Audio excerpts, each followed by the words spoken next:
Sa dulo ng isang liblib na baybayin, may isang paraisong tinatago ng dagat at mga dambuhalang bato. Kasama sina Direk Gino at MJS Adventures, naglakbay kami para sa isang beach camping na puno ng sorpresa. Mula sa biglang buhos ng ulan at malakas na hangin, hanggang sa pagtuklas ng mga kuweba na nakatago sa ilalim ng naglalakihang rock formations. Natikman din namin ang sariwang pugita na huli ng lokal at natagpuan ng isang ilog na kulay asul na parang kristal. Ito ang kwento ng isang mahiwagang paraiso, ligaw, mabangis at napakaganda. Welcome sa panibagong adventure, mga biyahero!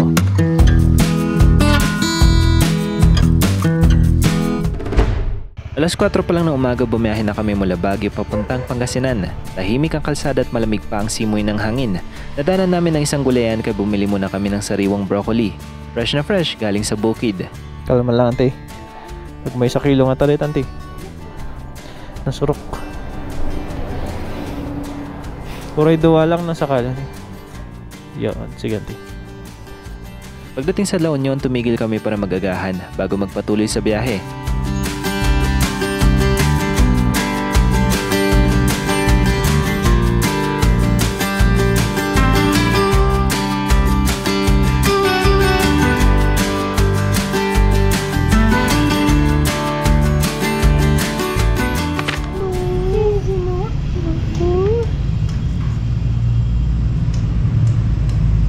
Hindi Lokbo yung pangalan niya.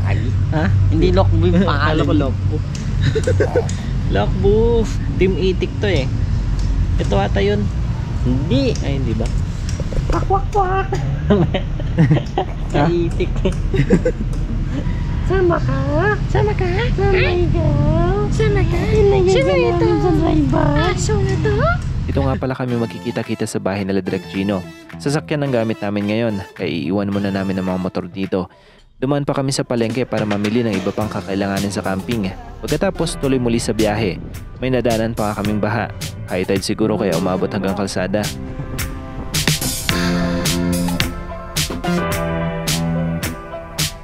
Pagdating namin sa Agno, Pangasinan, ramdam pa rin ang bakas ng nagdaang malakas na bagyo.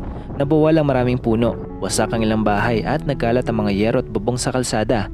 Malinaw na kwento ng tindi ng hagupit ng kalikasan.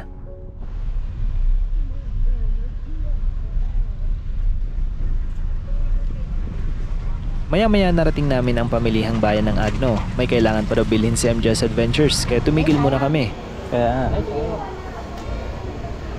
sayang po, sayang.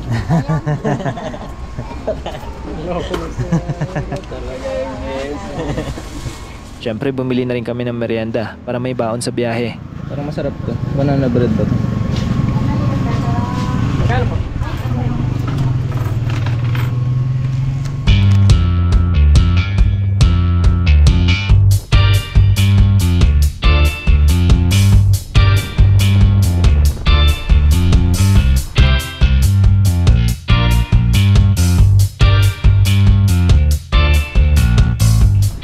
Yung pilot natin pilot. Init pre. Ganda dito.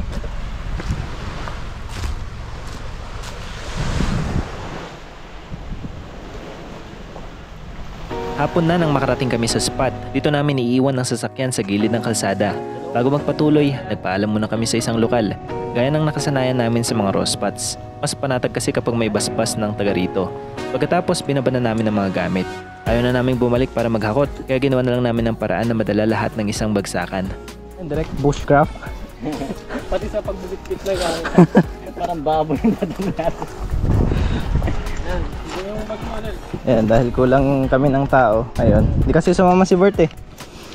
Shoot mo rin mo. Hindi na. Yan na lang, akin na yan. Kaya na, ibibit-bitin ko lang to. Tayo mo lang shoot eh. Mabigat nga yan. Okay.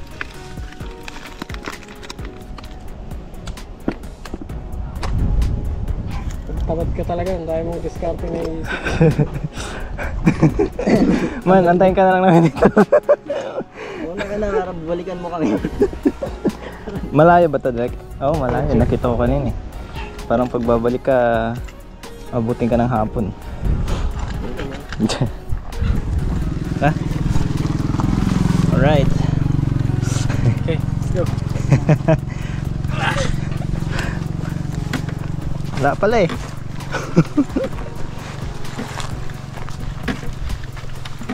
Kala ko yung mo na. Mabalik ah. Hi pa Derek. Oo, yung mga ganyan tunugan. Kasi packlight eh. Packlight. Packlight. Packlight tayo eh. Wala pa kami sa kaligitnaan. Malayo-layo pa to. Matapos ang lawit bilang lakaran, narating din namin ang camp. Nasa isang elevated na bahagi ng dalampasigan, kaya tanaw na tanaw ang ganda ng karagatan. Nasa ilalim kami ng mga puno ng nyog, pero ligtas dahil walang bunga. Mula rito, tanaw rin ang mga naglalakihang rock formations na tila nagbabantay sa buong baybayin.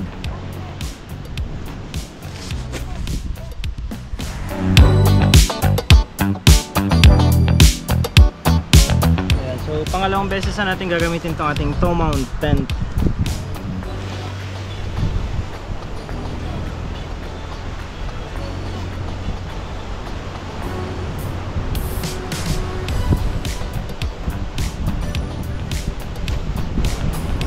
Kung shake ang tawag sa shake frek, bakit siya bine-blender? Hindi siya sinishake. May Q&A pala dito. Parang mas nahirapan pa ako sa tanong kaysa mag-prepare ng shake. Di ba dapat hindi shake yung tawag sa kanya? Ano pala direct? Dapat, Ano? sige shake na lang. Yan na lang pala eh. Topping. At least mas ano na siya. Mas malasa na yung gatas.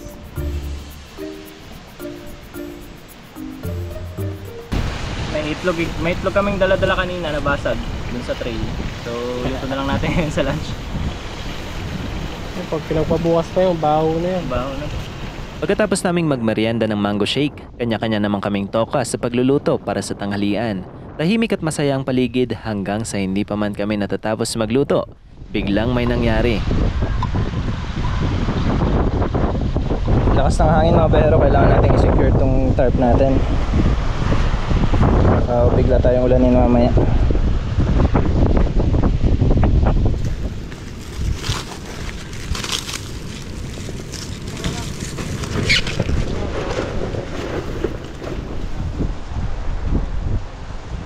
Biglang umihip ang malakas na hangin na sumubok sa tibay ng mga tarp namin. Kanya-kanya kaming kapit at ayos para hindi liparin ng hangin ang mga gamit.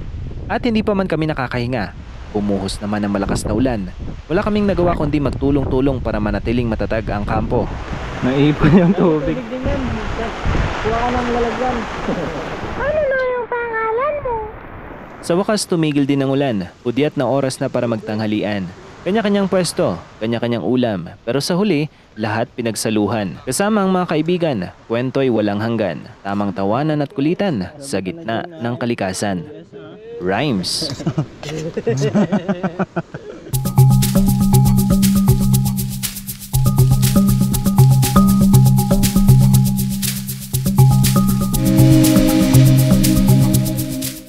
Ayan, parang may umbrella rock dito mga behero. Napakalaking rock formation ito.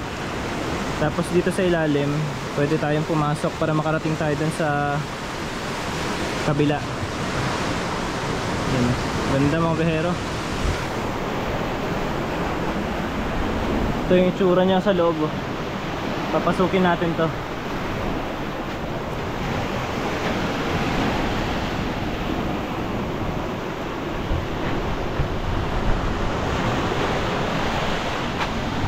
So walang ahas, okay lang.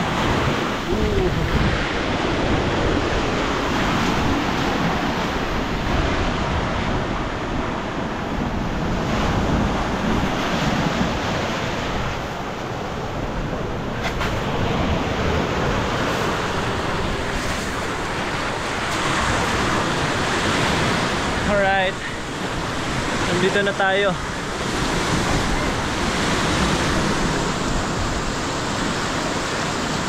Waterbender ka pre?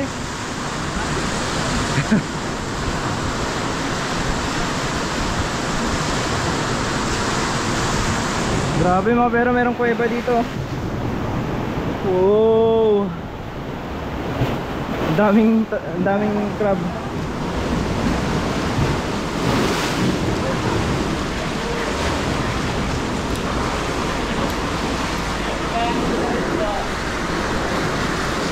Ano to? Gobi? Kakaibang isda mga behero.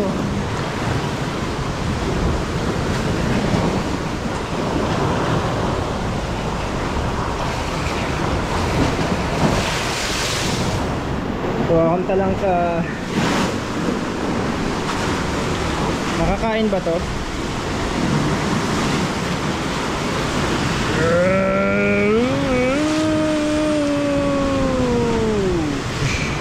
Grabe hampas dito mga behero. Nagwawala. Wow! That was amazing! Wow! Oh, daming talangka mga behero. See that? Dami oh. Grabe ang lalaki. Ano ba yan? Basta crab. Hindi ko alam kung anong pangalan. Basta crab. Wow! May butas dito. Try to explore this cave.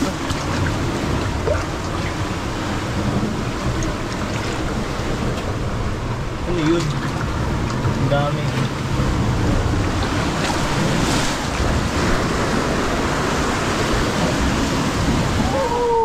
Grabe, ang ganda pre.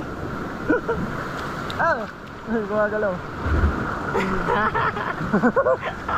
Ano yun? Oh. Pero tingnan nyo naman yung kalangitan natin doon sa kabila. Dito direct. Ganda.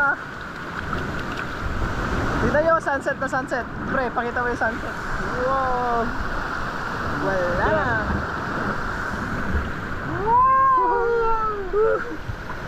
Nasilip namin ng dalawang kuweba sa ilalim ng dambuhalang rock formation habang malakas ang hampas ng alon sa paligid. Sinamantala namin ng low tide para maglakad-lakad at mag-explore. Sa bawat hakbang, ang dami naming nadidiscovering buhay sa dagat. After nung lumot.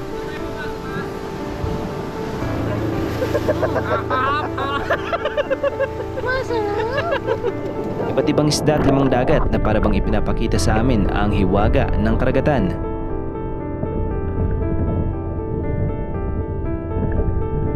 Sobrang na-enjoy na namin ang dagat kaya hindi na namin namalayan na dumidilim na pala. Naganda na ng hapunan sa direk, gin ramen na mahipon. Perfect sa malamig na hangin ng gabi. Pero biglang inatake ng panic attack si MJS. Halos mauwi na sa hyperventilation. Kaya agad namin siyang kinalma at kunentuhan para malibang. Wala kaming brown bag kaya pinatry muna namin itong plastic bag para makontrol ang paghinga niya. Nag-one hand lang. Praktisado ah. Sorry na sanay ah. Lalong kinabagan. Awa pa pre. Lalong kinabang. Makalipas ang ilang minuto, kumalma na rin si MJS. Sakto namang tapos na rin kami maghapunan. Kaya naisipan namin magsindi ng bonfire habang hindi pa antok. Tamang kwentuhan, tawanan at pakikinig sa hampas ng alon sa dalampasigan. Aking kawayan oh. Sarap nito papuin. Oh ha?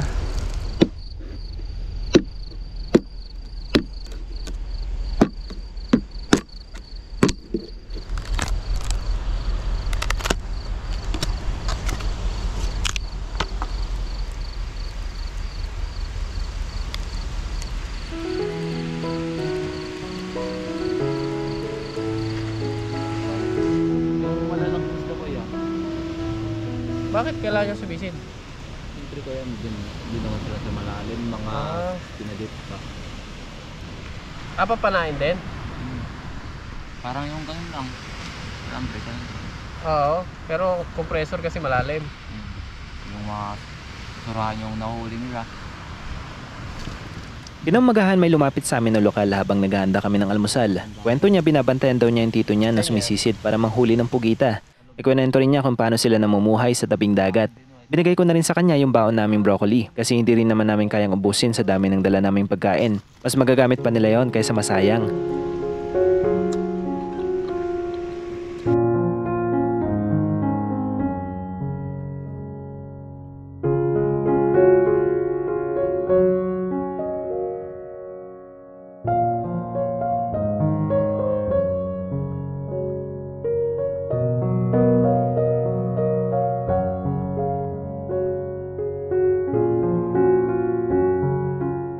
Ayan, so meron tayo dito nakitang local.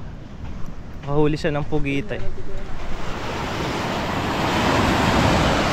Pugita. Ito yung ginagamit ni kuya sa pamamana. Huli niya, ang dami oh. Isog lang natin dun sa ramen. Wow. Dami. Ano ba tawag dyan? Ano? Tentacle. Gumagalaw po pre. Oo. Nagalaw po. Paano pala iluto to tayo? Parang adobo lang din, parang pusit gano'n.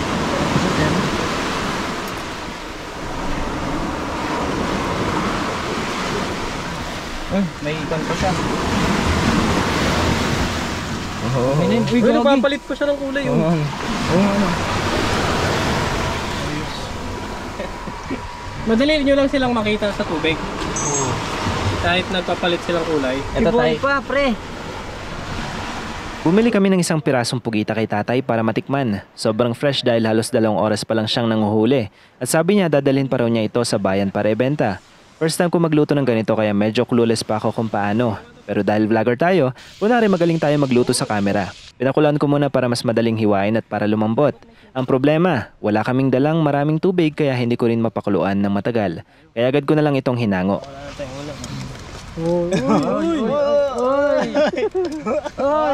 Sa itsura parang adobong pugita, pero medyo makunat pa. Next time mas marunong na tayo magluto nito.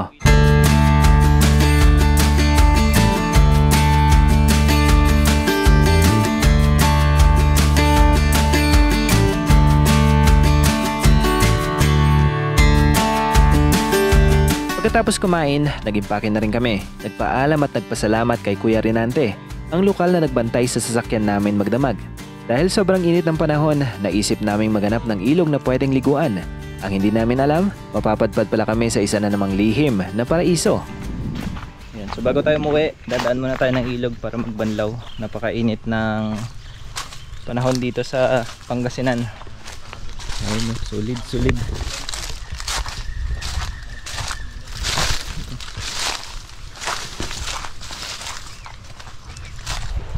Ang sarap.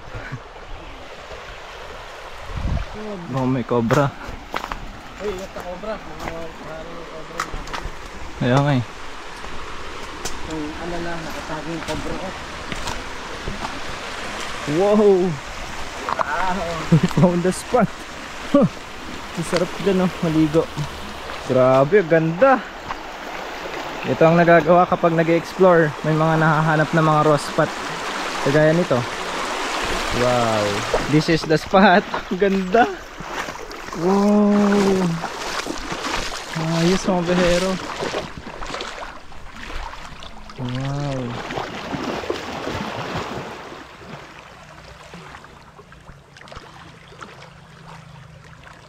Lalim dyan. Lalim.